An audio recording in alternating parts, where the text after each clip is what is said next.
Okay, thank you everyone for coming again. We're going to pick up with paper 173 in the Urantia book. We finished 172, and we're going to pick up with 173. This is after Christ entered Jerusalem, and now this is Monday morning. Paper 173. Monday in Jerusalem. Early on this Monday morning, by prearrangement, Jesus and the apostles assembled at the home of Simon in Bethany, and after a brief conference they set out for Jerusalem. The 12 were strangely silent as they journeyed on toward the temple. They had not recovered from the experience of the preceding day. They were expectant, fearful, and profoundly affected by a certain feeling of detachment growing out of the Master's sudden change of tactics, coupled with his instruction that they were to engage in no public teaching throughout this Passover week. As this group journeyed down Mount Olivet, Jesus led the way, the apostles following closely behind in meditative silence. There was just one thought uppermost in the minds of all save Judas Iscariot, and that was, what will the Master do today? The one absorbing thought of Judas was, what shall I do? Shall I go on with Jesus and my associates, or shall I withdraw? And if I am going to quit, how shall I break off? It was about 9 o'clock on this beautiful morning when these men arrived at the temple. They went at once to the large court where Jesus so often taught, and after greeting the believers who were awaiting him, Jesus mounted one of the teaching platforms and began to address the gathering crowd. The apostles withdrew for a short distance and awaited developments. 1. Cleansing the temple. A huge commercial traffic had grown up in association with the services and ceremonies of the temple worship. There was the business of providing suitable animals for the various sacrifices. Though it was permissible for a worshipper to provide his own sacrifice, the fact remained that this animal must be free from all blemish in the meaning of the Levitical law and as interpreted by official inspectors of the temple. Many a worshipper had experienced the humiliation of having his supposedly perfect animal rejected by the temple examiners. It therefore became the more general practice to purchase sacrificial animals at the temple, and although there were several stations on nearby Olivet where they could be bought, it had become the vogue to buy these animals directly from the temple pens. Gradually there had grown up this custom of selling all kinds of sacrificial animals in the temple courts. An extensive business, in which enormous profits were made, had thus been brought into existence. Part of these gains was reserved for the temple treasury, but the larger part went indirectly into the hands of the ruling high priestly families. This sale of animals in the temple prospered because, when the worshipper purchased such an animal, although the price might be somewhat high, no more fees had to be paid, and he could be sure the intended sacrifice would not be rejected on the ground of possessing real or technical blemishes. At one time or another, systems of exorbitant overcharge were practiced upon the common people, especially during the great national feasts. At one time, the greedy priests went so far as to demand the equivalent of the value of a week's labor for a pair of doves, which should have been sold to the poor for a few pennies. The sons of Annas had already begun to establish their bazaars in the temple precincts, those very merchandise marts which persisted to the time of their final overthrow by a mob 3 years before the destruction of the temple itself. So it kind of shows they're trying to give some history here why Christ would do what he was about to do, and that is, these people were taking advantage of others. They were making a lot of money. And, if you brought your own animal, it might be rejected because it wasn't quite perfect. But in reality, the animals being in the temple pens might not be perfect either. But they accepted them as perfect because they were the ones selling them. So it was kind of taboo to bring your own animal. You could, but, it may not work out for you. So, yeah, it was just a money-making scheme for one. Let's move on. But traffic in sacrificial animals and sundry merchandise was not the only way in which the courts of the temple were profaned. At this time there was fostered an extensive system of banking and commercial exchange which was carried on right within the temple precincts. And this all came about in the following manner. During the Asmonean dynasty, the Jews coined their own silver money, and it had become the practice to require the temple dues of 1/2 shekel and all other temple fees to be paid with this Jewish coin.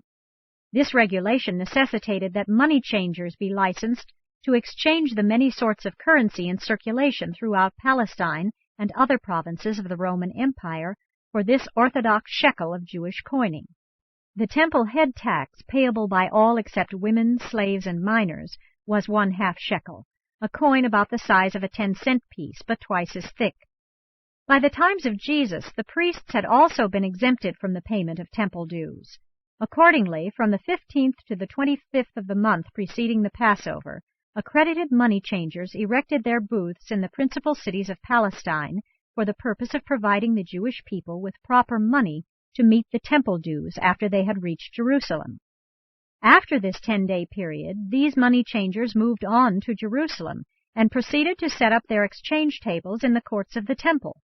They were permitted to charge the equivalent of from 3 to 4 cents commission for the exchange of a coin valued at about 10 cents, and in case a coin of larger value was offered for exchange, they were allowed to collect double. Likewise did these temple bankers profit from the exchange of all money intended for the purchase of sacrificial animals and for the payment of vows and the making of offerings. So if you think about that, so 3 to 4 cents. So if it was only 3 cents on 10 cents, that's 30% right there. And if it was a larger coin, they could make 60% profit. Wow, that's pretty significant just to exchange money. These temple money changers not only conducted a regular banking business for profit in the exchange of more than 20 sorts of money which the visiting pilgrims would periodically bring to Jerusalem, but they also engaged in all other kinds of transactions pertaining to the banking business. Both the temple treasury and the temple rulers profited tremendously from these commercial activities. It was not uncommon for the temple treasury to hold upwards of $10 million, while the common people languished in poverty and continued to pay these unjust levies. In the midst of this noisy aggregation of money changers, merchandisers, and cattle sellers, Jesus, on this Monday morning, attempted to teach the gospel of the heavenly kingdom. He was not alone in resenting this profanation of the temple.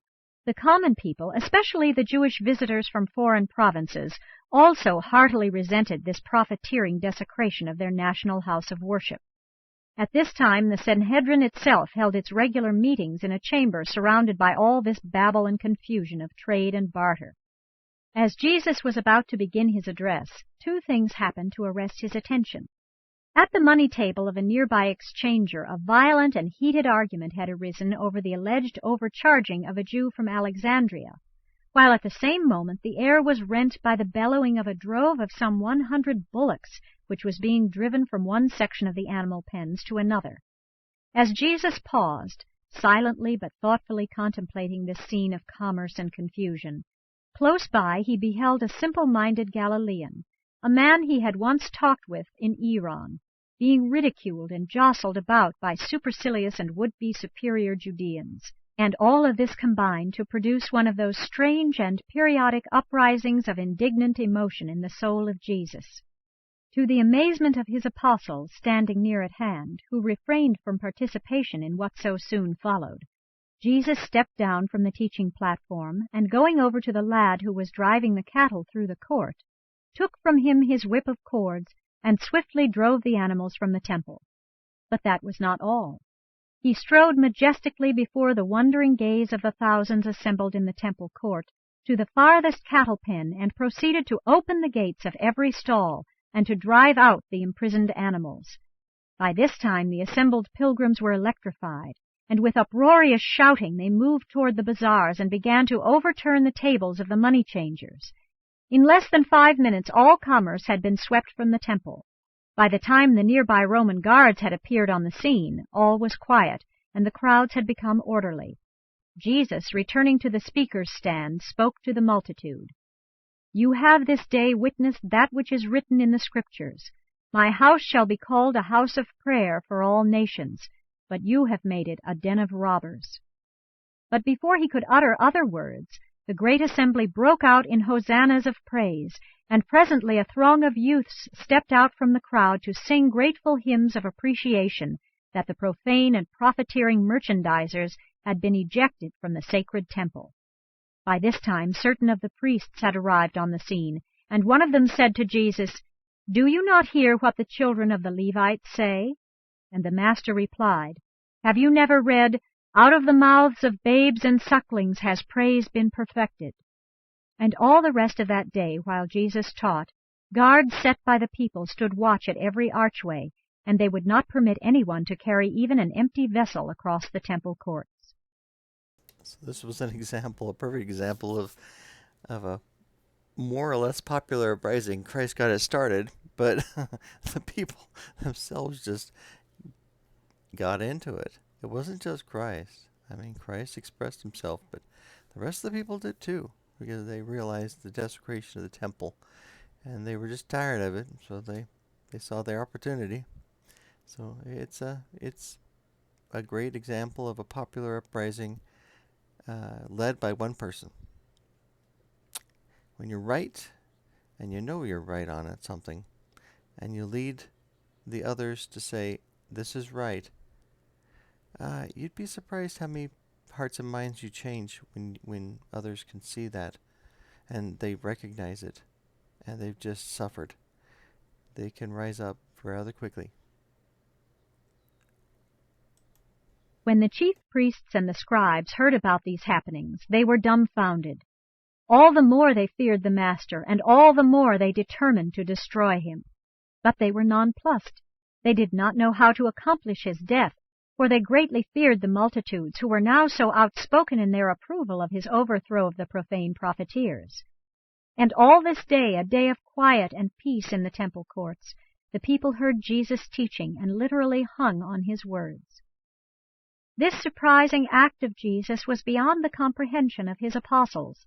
They were so taken aback by this sudden and unexpected move of their Master that they remained throughout the whole episode huddled together near the speaker's stand. They never lifted a hand to further this cleansing of the temple. If this spectacular event had occurred the day before, at the time of Jesus' triumphal arrival at the temple at the termination of his tumultuous procession through the gates of the city, all the while loudly acclaimed by the multitude, they would have been ready for it. But coming as it did, they were wholly unprepared to participate.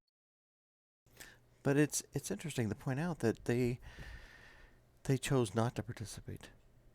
They just didn't. Their preconceived misery or downcast moods had kind of precluded them from participating in this. They were taken aback by the day before, and they just didn't know what to do in this case. So they just sat back and did nothing.